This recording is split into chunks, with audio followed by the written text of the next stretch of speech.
Hi, it's Hans at happierman.com. Today's topic is marriage advice from a divorced man. I've been left my wife many years ago, went through the divorce, and have been putting my life together ever since. And now I'm a much happier man in kind of total control of his life. And because of that, I make a lot of videos and write a lot of articles and have some books trying to help other men have a good life, a happier man life. And I have observed things in kind of more successful couples.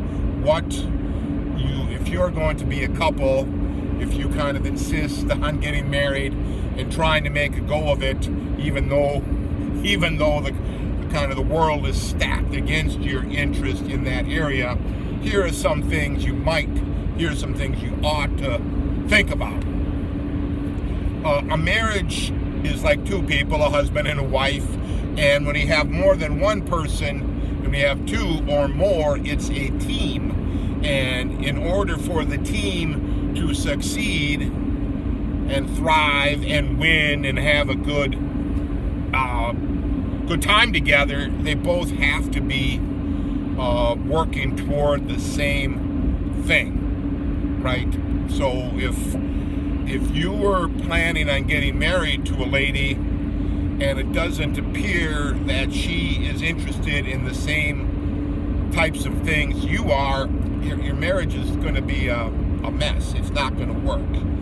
And normally you can think of this team in the idea of you'll get married and you'll have some children, and the teamwork will be raising those children to be successful adults and be able to enjoy their lives without a lot of help from you. That would be a success. And then when you're older, your children are grown, you're kind of still providing guidance to them, still helping them as you can, maybe helping your grandkids to thrive and succeed, also working, as an assistant to your kids who are the parents. Right? So let's say a young couple, if you're going to have children, you probably should get married and try to work the normal. There's some advantages to being married when you're having children that you don't have if you're having them not being married. But let's just say, obviously you'd want your children you two should be agreeable to your general parenting styles, and if your styles are totally different, that won't work, right? That won't work. You'll say one thing to the kids, your wife will say the other. She'll say something, you'll disagree, right? It'll be this constant seesaw battle of how to raise these kids, right? And why would that be good for the kids? Well, obviously it wouldn't, right? It wouldn't. So there's other things though besides children. Where do you want to live? What type of housing do you want to have? How much money do you want to spend? How much money do you want to save? What are the critical elements to a good life? And you should have all of this pretty much figured out before you get married. Let's say in my case, I had none of that figured out before I got married, and of course it turned into a disaster. And there's other reasons why my marriage was a disaster at the end. Now at the beginning, it was good. I won't deny that it was very nice. I loved my wife, and I wanted to do well by her, and I all of that, right? It was just an incompatibility, and then other issues manifested later on in the marriage that caused me to leave. But all these incompatibilities and how working as a team, it didn't work that way. It would basically, I would want one thing, she would want another. We wouldn't agree on it. She would go ahead with what she wanted, and then I would be left to pick up the pieces of this dramatic, chaotic messy, frustrating life, right? I was constantly doing that, and it didn't work at all. We weren't on the same page. We weren't a team. She was trying to do one thing, I was trying to do another. I considered what I was interested in, kind of a normal life at a pace that I could afford, and an energy level that I had, and she was just kind of pushing always, right? Spending money we did not have, doing more than we could do, and the life was just kind of a dramatic, messy, chaotic mess, and I didn't want to live like that way. So Barry's left and all of that. But let's say if you would want to be in tune together, how many kids do you want? Where do you want to live? How much money do you have to make to live the way you want to live? Who's going to be working? Where are you going to go on vacation?